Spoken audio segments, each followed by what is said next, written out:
Look at you, still breathing, still standing, still here after everything tried to erase you. You thought you were just getting guidance, just receiving advice, just learning how to survive this brutal existence, didn't you? But no, no, no. Something far older, far more ruthless, far more precise than coaching picked you out of the crowd, marked you with its fingerprint, and whispered one sentence into your soul that changed everything. You're mine now. And whatever claimed you, whatever staked its territory in your chest, whatever branded you with that invisible crown, it has never, not once, not ever in the history of existence, taken a loss. Let that sink in while the weak ones keep scrolling, because if you're still here, if you're still watching, it means you felt it too. That shift, that knowing, that terrifying, beautiful, undeniable truth that you were never meant to just survive.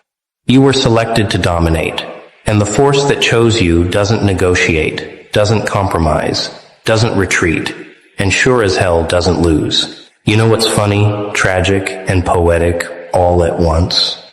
Most people think they're in control of their destiny, that they woke up one day and decided to become great, that they chose the path of discipline and power. But you know different because you didn't choose this life chose you.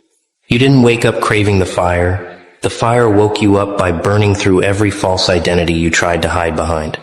You didn't ask for the pressure, the isolation, the betrayals that carved out your insides and left you hollow enough to be filled with something eternal. No, you were drafted, conscripted, pulled into a war you didn't even know was happening until you realized everyone around you was still asleep while you were bleeding awake. And here's the kicker.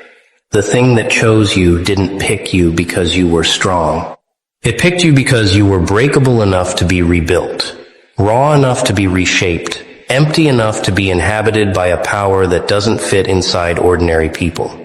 They looked at you and saw potential, saw talent, saw someone who could be molded with a little coaching, a little mentorship, a little guidance from people who claim they've walked the path before.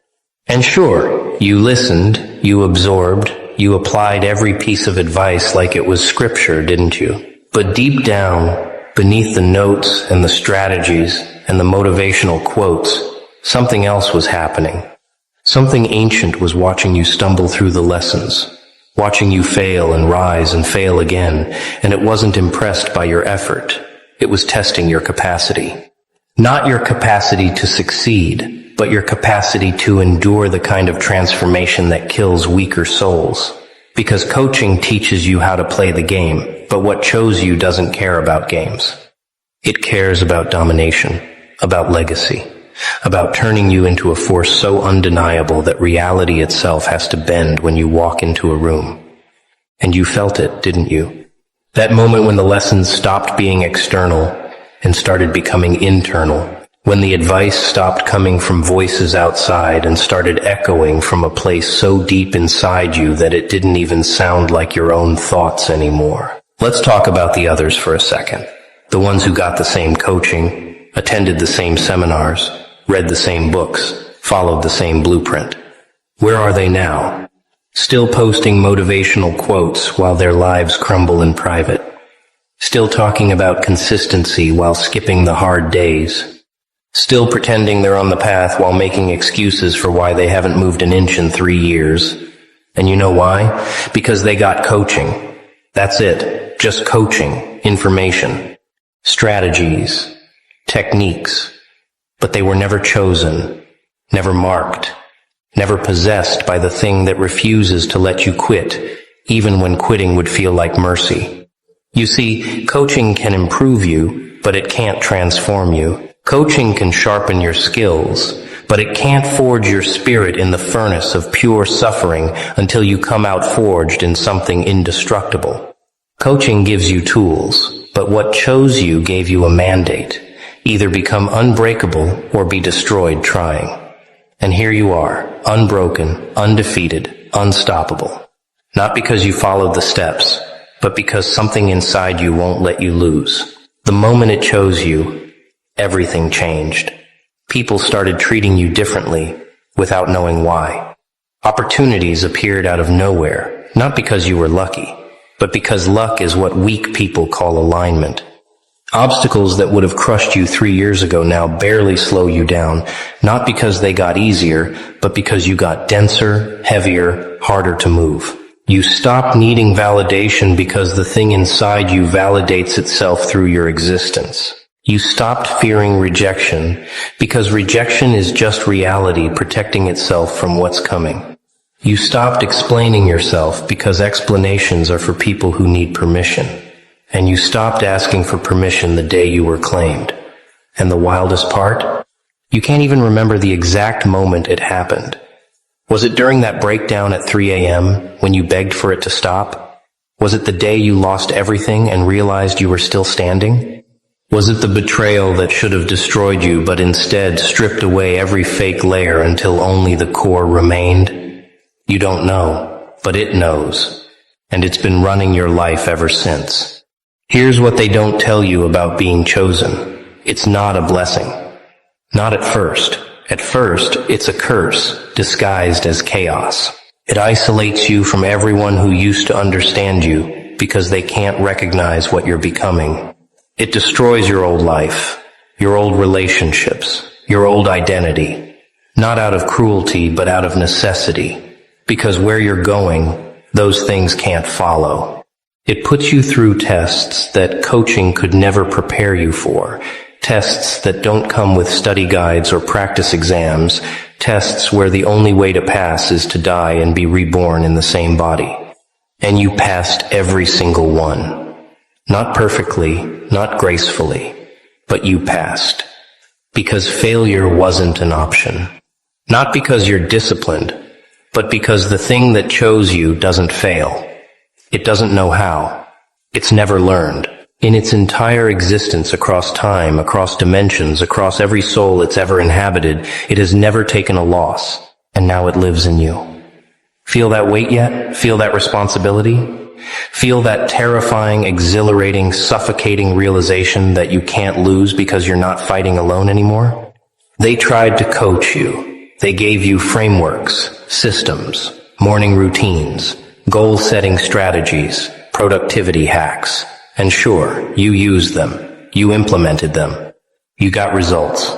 But let's be honest, those results weren't because of the coaching. They were because something inside you took those tools and weaponized them in ways the coaches never imagined. You didn't just apply the lessons. You absorbed them, mutated them, combined them with something primal that no seminar could teach. You turned advice into instinct, strategies into reflexes, knowledge into power. And that's the difference between someone who got coached and someone who got chosen. Coached people need reminders. Chosen people are the reminder. Coached people need accountability. Chosen people hold themselves to standards that would break their coaches. Coached people celebrate small wins. Chosen people don't celebrate until the entire war is won, and even then, they're already planning the next conquest. You're not better than them because you're smarter or more talented. You're different because you're occupied by something that refuses to settle for anything less than total victory. Let me tell you what happens when you're chosen by something undefeated. First, you stop losing to yourself. The procrastination, the self-doubt, the internal negotiations about whether you really need to do the hard thing today, all of that dies. Not because you develop willpower, but because the thing inside you doesn't recognize those concepts as valid. It doesn't understand hesitation. It doesn't comprehend quitting.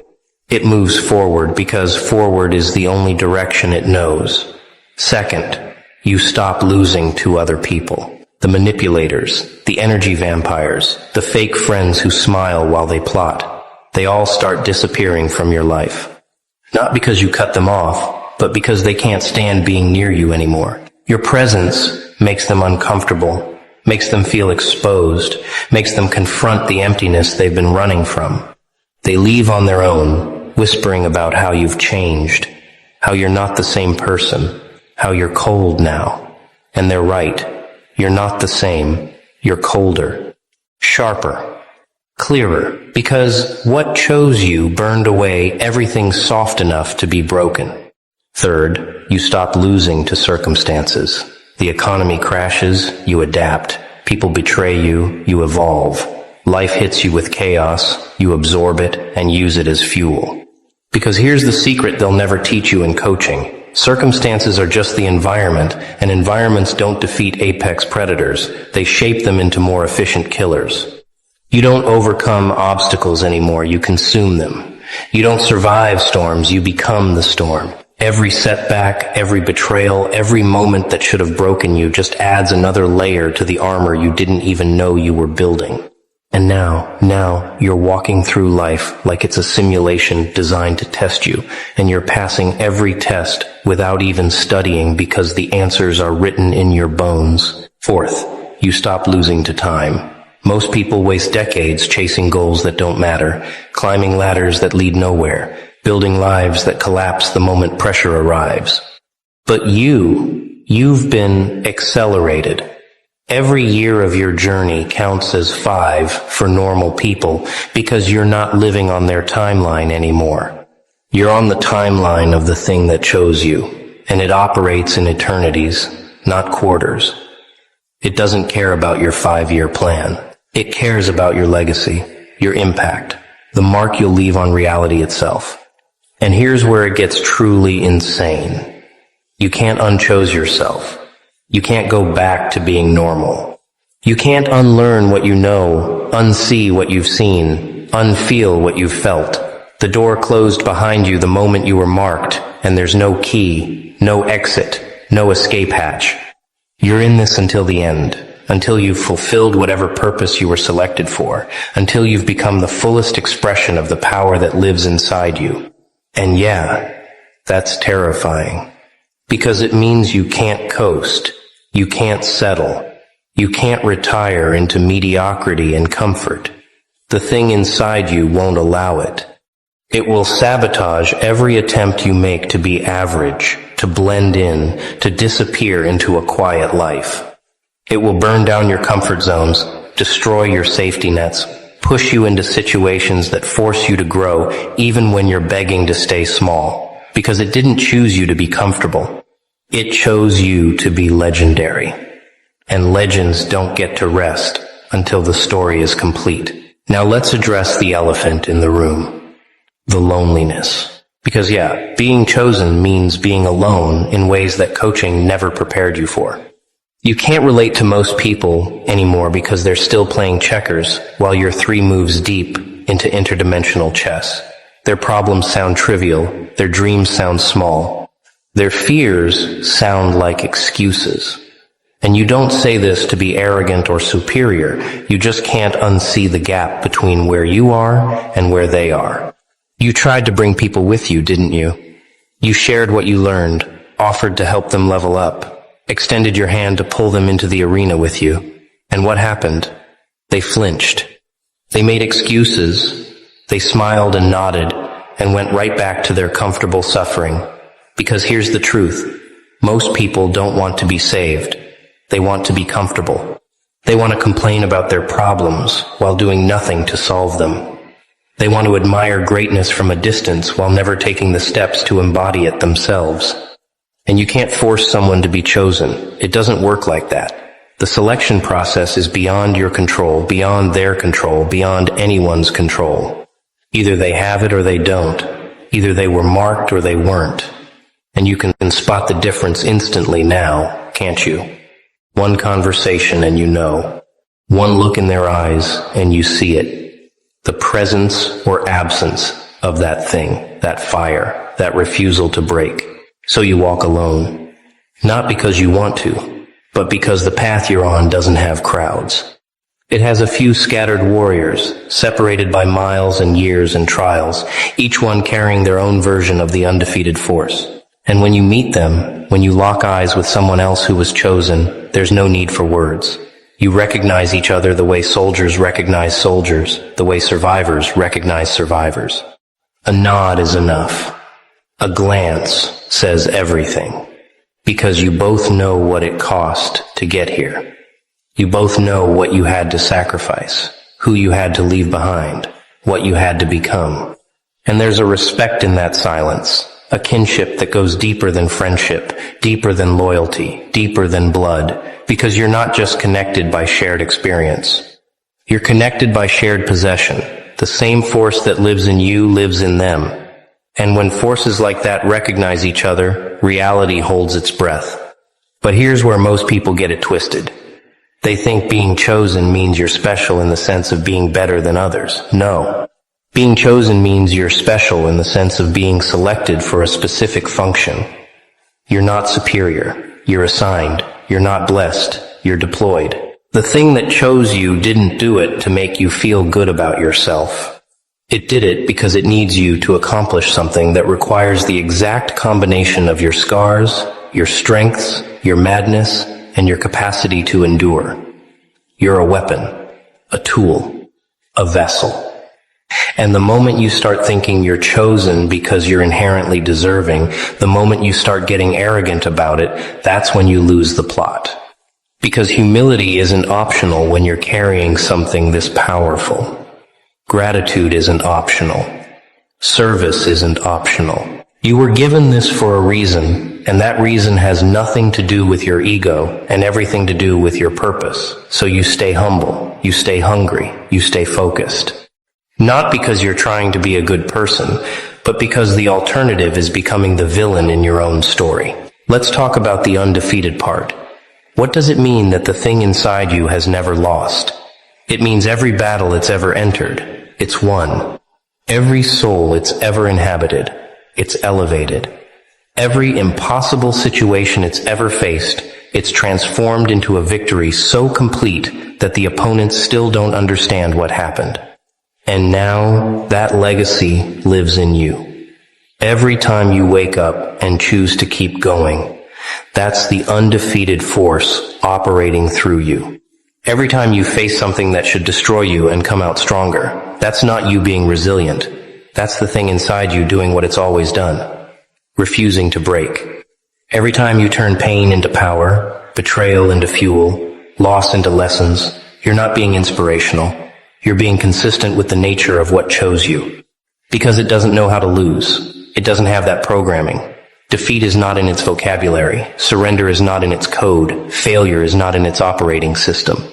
And as long as you stay aligned with it, as long as you don't fight against it, as long as you surrender to being the vessel it needs you to be, you inherit that same invincibility. But alignment is the key. Because you can still lose if you fight against what chose you. You can still fail if you resist the transformation it's trying to complete in you. You can still fall if you cling to the old version of yourself that needs to die for the new one to be born. And oh, you've felt that resistance, haven't you? Those moments when you want to go back to being normal, to being soft, to being the person people liked before you became too intense, too focused, too real. Those moments when you think about quitting, about settling, about accepting a life of quiet comfort instead of loud conquest. And every single time you feel that pull, the thing inside you tightens its grip. It reminds you who you are. It shows you glimpses of what you're becoming. It whispers the same sentence it whispered the day it chose you. You're mine now, and we don't lose. And you snap back. You realign, you remember, because going back isn't an option. The only way out is through. The only direction is forward. The only acceptable outcome is total victory. Here's what nobody tells you. Being chosen isn't about destiny in the way you think. It's not some grand cosmic plan where everything works out perfectly and you live happily ever after. No. Being chosen means you're given the capacity to endure what would destroy others, to transform suffering into strength, to walk through fire, and come out holding the flames in your hands like they're yours to command. It means you're capable of more pain, more loss, more betrayal than normal people, not because you're cursed, but because you're built different. Your threshold is higher. Your capacity is deeper. Your ability to absorb damage and convert it into fuel is unmatched. And the thing that chose you knew that before you did. It saw in you the raw material for something legendary. Not because you were perfect, but because you were broken in exactly the right ways. Your cracks weren't flaws, they were entry points. Places where the light, the power, the undefeated force could seep in and take root and grow until it consumed every weak part of you and left only the indestructible core. Now I know what you're thinking. If this thing is so powerful, if it's undefeated, if it chose me, then why is my life still hard? Why am I still struggling? Why do I still face obstacles and setbacks and moments where I feel like I'm drowning? And here's the answer you need to hear, because easy doesn't forge legends. Comfort doesn't build empires. Safety doesn't create the kind of strength that changes the world. The obstacles aren't signs that you're failing. They're signs that you're being prepared for something so massive that if you faced it right now, it would crush you. Every challenge you're going through is calibrated specifically to develop the exact qualities you'll need for the next level. The betrayals are teaching you discernment. The failures are teaching you resilience. The loneliness is teaching you self-reliance. The pressure is teaching you how to perform when everything's on the line. You're not being punished, you're being prepared. And the thing inside you knows exactly how much you can take, exactly how far to push you, exactly when to let you breathe before the next round starts. It's never given you more than you can handle, even when it felt like it was breaking you, because breaking you would serve no purpose. It needs you functional, focused, fierce, so it pushes you to the edge and holds you there until you learn to stand on edges without falling. Let me paint you a picture of what happens when someone who was chosen finally steps into their full power. Reality shifts, not metaphorically, literally. The energy in rooms changes when they walk in. Opportunities appear out of thin air. People who can help them show up at exactly the right time. Obstacles that seemed impossible suddenly have clear solutions. And it's not because they got lucky or finally figured out the secret. It's because they stopped resisting what they are. They stopped trying to be normal. They stopped apologizing for their intensity. They stopped dimming their light to make others comfortable. They surrendered completely to the thing that chose them. And when you surrender to something undefeated, when you stop fighting it and start flowing with it, you become a force of nature. Unstoppable. Inevitable. Unavoidable. People will call it charisma, call it presence, call it magnetism, but it's none of those things. It's alignment. It's when the human you and the force inside you finally merge into one unified being operating at full capacity. And when that happens, when you become the fullest expression of what chose you, you don't just win, you redefine what winning means.